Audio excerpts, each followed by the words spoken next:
정치의 한 달 앞을 내다보는 시간입니다. 월간, 오늘은 월간 박지원 전 국정원장 나오셨습니다. 어서 오십시오. 안녕하세요. 예.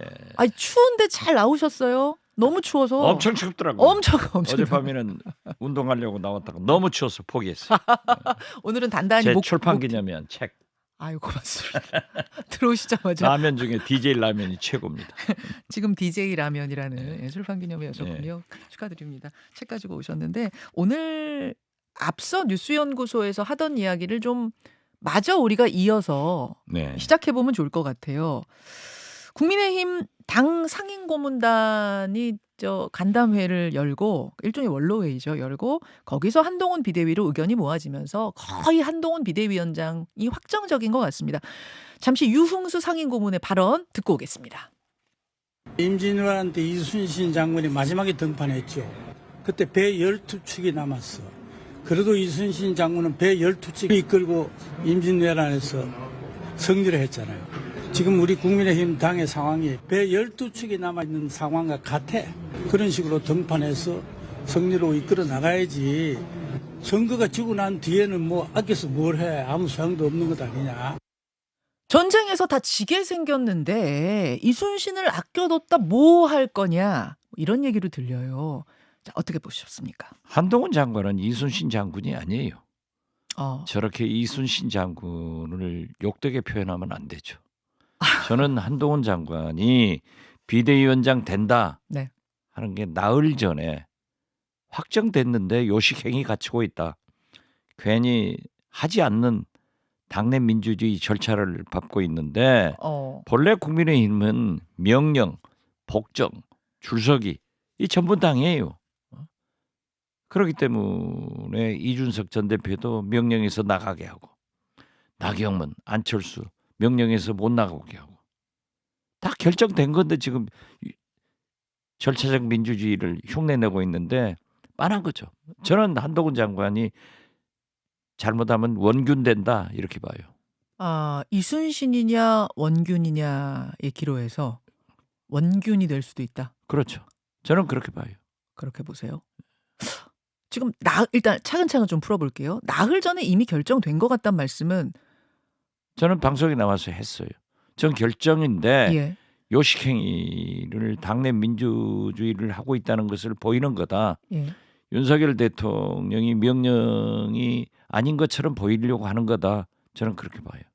윤심이 결국 한동훈을 낙점했다 이렇게 보신. 한동훈 장관은 처음부터 윤석열 대통령의 후계자고, 황태자고, 또 지금 현재는 검찰 하나가 집권하기 위해서 제2의 검찰공화국으로 가는데 한동훈 장관을 당대표로 보내는 것 아니에요?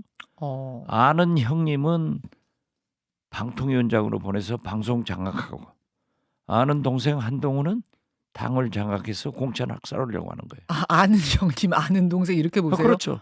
아니 근데 한동훈 장관은 그런 우려가 이제 있었어요. 당 내에서도 있었어요. 너무 대통령하고 이미지가 겹치지 않느냐. 이래가지고 이제 수직적 당정 관계 바로잡을 수 있겠느냐, 이런 이야기가 당 내에서도 나오자 한동훈 장관이 나는 누군가에게 맹종하는 삶 살지 않았다. 할 말은 하겠다라는 취지의 발언도 했는데요. 아니 그걸 믿어요? 나는 사람에게 충성하지 않는다 하는 얘기나 똑같아요. 그게 말이죠. 예. 어떻게 믿을 수가 있어요? 그건 세상이 다 따라가잖아요.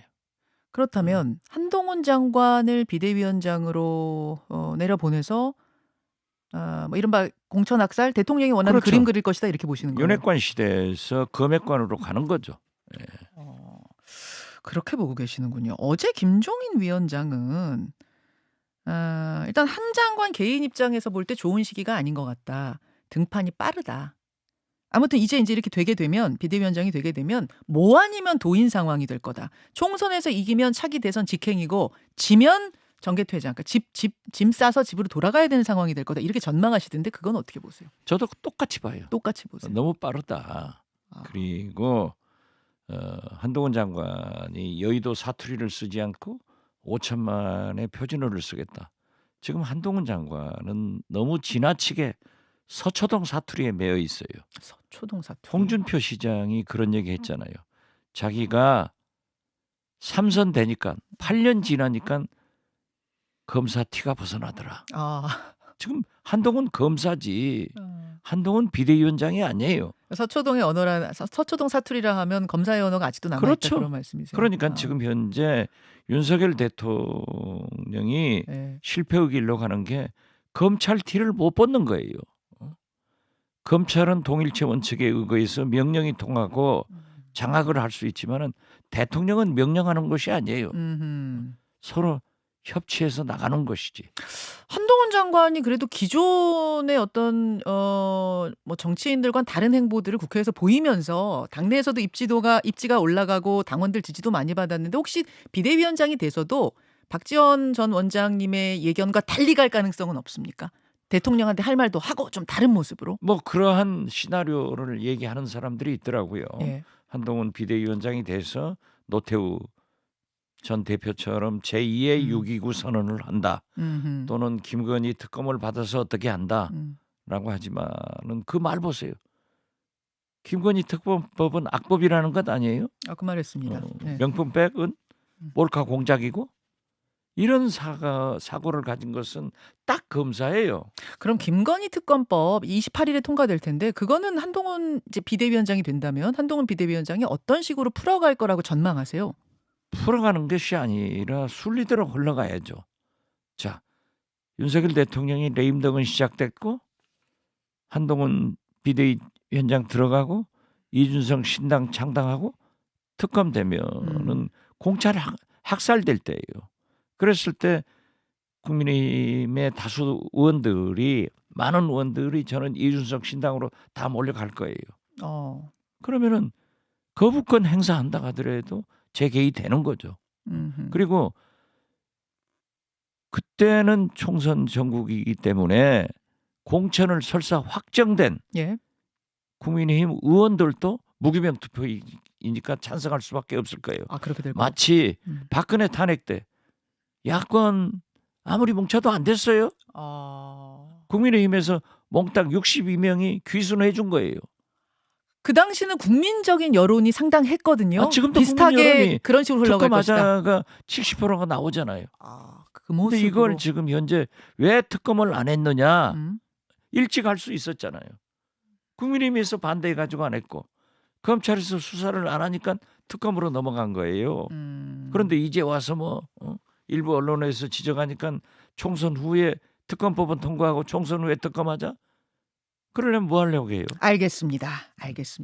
한동훈 장관 비대위원장 되는 이야기는 잠시 후 2부에서 이준석 전 대표하고도 이야기가 좀 준비가 돼 있어서요. 민주당 이야기로 넘어가겠습니다. 월간 박지원. 민주당 어제 얘기할 필요 없어요. 잘 돼가고 있어요. 늘 민주당 얘기만 나오면 몸을 사리시는데 솔직 가감하게 의견 좀 주십시오. 어제 이재명 대표하고 김부겸 전 총리가 오찬회동 가졌어요. 한 1시간 반 정도 얘기 나눴다고 하는데 통합과 쇄신에 대한 얘기 나왔고 특히 김부겸 전 총리가 이낙연 전 대표를 만나십시오. 그리고 선거제는 준연동형 지키십시오. 이렇게 당부했다고 합니다. 이재명 대표가 이 당부를 좀 받아들일 것 같습니까? 어떻게 보세요? 글쎄요. 준연동형 문제에 대해서는 좀 받아들이기가 힘들 거예요. 왜냐하면 위성정당의 출범 때문에 민주당 내부에서 홍익표 원내대표 등 네. 병립형을 얘기하는 사람들이 있기 때문에 그건 잘 모르겠지만은 이낙연 대표를 만나십시오. 네. 만나야 돼요. 만나야 돼요. 그렇죠. 저도 수십 차 이낙연 대표를 만나야 된다. 네. 만나지 않으려면은 안 만나주면은 집으로라도 찾아가라. 집으로라도 찾아가라. 노무현 후보가 정몽준 후보 집으로 찾아가서 네. 문전박대를 당하니까 문 앞에서 기다리는 모습. 예. 그 모습을 보고 국민이 감동을 한 거예요. 그래서 정몽준 지지하던 사람도 노무현을 지지하게 됩니다. 예. 정치가 감동의 정치를 해야 되는데 그러한 모습을 보여라. 저도 그 굉장히 강조했어요. 그랬더니 이재명 대표가 뭐라 그러세요? 만나겠다고 했잖아요. 그래서 일정 조율 들어가 보겠다 예. 했는데 예. 그러면 이낙연 대표도 화답을 해야지. 이재명 대표가 손을 내미는데 왜 발을 내밀어요? 이낙연 손을 전 잡아줘야지. 이낙연 전 대표가 어딘가 나와서 그러시더라고요. 지난번 7월에도 만났는데 만나서 사진 찍고 하는 아니 식으로는 그런 안 하겠다. 식으로 얘기를 하면 되냐 이거죠. 이재명 대표가 만나자 예. 일정 조율을 하자 하는 얘기를 했는데 예. 손을 내밀면 손을 잡아야지. 왜 발을 내미냐고. 발을 내민다. 그러면 안 되죠. 그런데 거기다 갔다가 사진만 찍고는 안 된다. 예, 예. 그러면서도 일부 흘러나온 걸 보면은 통합 비대위를 만들어라. 대표직을 사퇴해라. 이것은 아니죠. 만나서 할 얘기를 하는 건 좋아요. 그렇지만은 사전에 차단을 시키는 것은 저는 이낙연 대표가 옳지 않다. 그러나 지금까지 보면은 이낙연 전 대표는 사실상 창당할 성격도 못하고 태생적으로도 안 되는 분이에요. 성격이 안 된다는 게 무슨 창당하는데 성격도 필요합니까? 그건 뭐 캐릭터가 그렇게 설명되는 거예요. 캐릭터가? 예. 자, 안 된다, 안 한다니까요. 그런데 지금 어떻게 됐든 이낙연 대표는 솔직한 말로 욕 먹을 대로 다 먹었어요. 그렇기 때문에 약간 꼬리를 내렸는데 지금부터는 이재명 대표가 욕 먹을 차례가 된 거예요. 그러니까 더 적극적으로 이재명 대표는 이낙연 대표와 소통을 해라. 저는 그렇게 얘기해요. 정몽준 후보 집 앞에서 몇 시간을 기다렸던 노무현 후보의 그림을 그려라. 그렇죠. 그 장면을 만들 차례가 됐다. 그렇죠. 그래야 명분도 되고 어허. 국민들이 감동을 해요. 예, 근데 이제 이낙연 전 대표 측은 어제 입장을 내놨는데 김부겸 전 총리와의 회동에 대해 실망스럽다 이런 논평 내면서 신당은 기정사실이다. 이미 10,000명 모아놨고 보름이면 창당에 충분하다. 그러니까 신당 창당의 의지를 적극적으로 표현했는데요. 왜 이렇게 안 된다. 성격이 아니다. 뭐 이렇게 보세요. 정당을 하려면은요. 예. 그분이 5선 민주당 국회의원이고 전남지사 민주당으로 국무총리를 하신 분이에요. 예. 그리고 자기의 필드 땅이 있어야 돼요. 광주 전남에서 이낙연 대표를 따라갈 후보가 의원이 아무도 없어요. 아무도 없습니다. 아무도 없어요. 현역 의원 중에. 예, 현역 의원 아무도 없어요. 그렇기 때문에 저는 그러한 위치에서 창당한다는 것은 굉장히 어렵고 거듭 말씀드리지만 이낙연 전 대표는 아버님 때부터 민주당원이었는데 김대중 대통령 후보로부터 아버님이 받은 친서를 갑옷처럼 중시하는 분이에요. 예. 그리고 노무현 대통령 등이 열린우리당을 창당할 때도 끝까지 가지 않고 민주당을 고수한 분이에요. 또 열린우리당과 꼬마민주당이 통합할 때 기어코 열린우리당으로부터 분당한 또 대북송금 특검한 이러한 두 가지 문제를 사과를 받아내신 분이에요. 예. 이런 분이 어떻게 간단 말입니까? 그리고 자기 지지층이 반대하는 거예요. 근데 광주 전남 봐보세요. 예. 이낙연 욕 바가지로 얻어먹고 있어요. 알겠습니다. 그러면 남을 명분이라도 뭔가 당이 줘야 되는데 예를 들어 통합비대위를 받는다든지 아니면은 선거제를 연동형으로 유지하겠습니다라는 걸 뭐 준다든지 뭔가가 있어야 이분도 남을 명분이 생기지 않습니까? 그것은 받을 수 있는 것을 내놔야 돼요. 요구를 해야 돼요. 통합비대위라고 하는 것은 예. 이재명 대표가 물러가라. 이건 아니잖아요. 왜? 이재명 대표는 국민적 지지를 받고 있는 당대표예요. 누가 뭐라 하더라도 자기 대통령 선호도 호감도에서 1등 아니에요. 한동훈 자기 비대위원장보다 훨씬 높아요. 그런 당대표를 물러가라? 이것도 안 되고 선거제는요. 또는 연동형 비례대표나 네. 병립형 문제에 대해서는 예. 아직도 당의 확정은 안 됐지만 예. 그건 토론에서 결정할 문제예요. 아. 예. 그런데 뭐 무조건 통합 비대위로 가자? 물러가라? 이건 아니란 말이에요. 알겠습니다. 알겠습니다. 총선과 관련한 민주당 내 논의도 좀 살펴봐야 될 텐데요. 얼마 전에 총선 기획단에서 인적 쇄신을 논의하다가 올드보이들의 출마를 막아야 한다. 이런 목소리가 나왔다고 해요. 저 아니에요. 올드보이 중에 저는 해당이 안 돼요. 저는 올드보이가 아니고 스마트보이, 스트롱보이예요. 저보다 더 윤석열 정권, 윤석열 대통령하고 투쟁한 사람 있으면 영보위 중에서 나와보라 하세요. 그 물리적인 기준으로면은 해당이 되실 수도 있는데 나이 물리적으로도 기준. 안 돼요. 저보다 더 건강한 사람이 있으면 나와보라 하세요. 아니 정당이라고 예. 하는 것은 예. 지금 젊은 사람들이 해서 잘 되고 있습니까? 그렇지 않습니까? 지금 잘 되고 있냐고요. 그렇기 때문에 김대중 대통령도 노장청의 조화를 이루어서 예. 노예, 경험과 경륜, 예. 그리고 장청의 폐기, 예. 추진력 이런 게 합쳐져서 조화를 이루어야 된다는 거예요. 그럼 박 원장님은 그러하시고요. 네. 다른 이른바 올드보이 원로들의 이번 새로운 도전, 다시 도전하는 것에 대해서 찬성하세요? 저는 도전할 수 있어요. 자 보세요. 지금 현재 민주당을 향해서 예. 뭐 586들, 386들 다 나가라. 그런 얘기도 있죠. 왜 나가라 해요? 잘하는 사람은 잘해야죠. 586은 그렇고 원로들은요. 원로들도 잘하는 사람은 해야 되고 음. 못하는 사람 안 해야죠.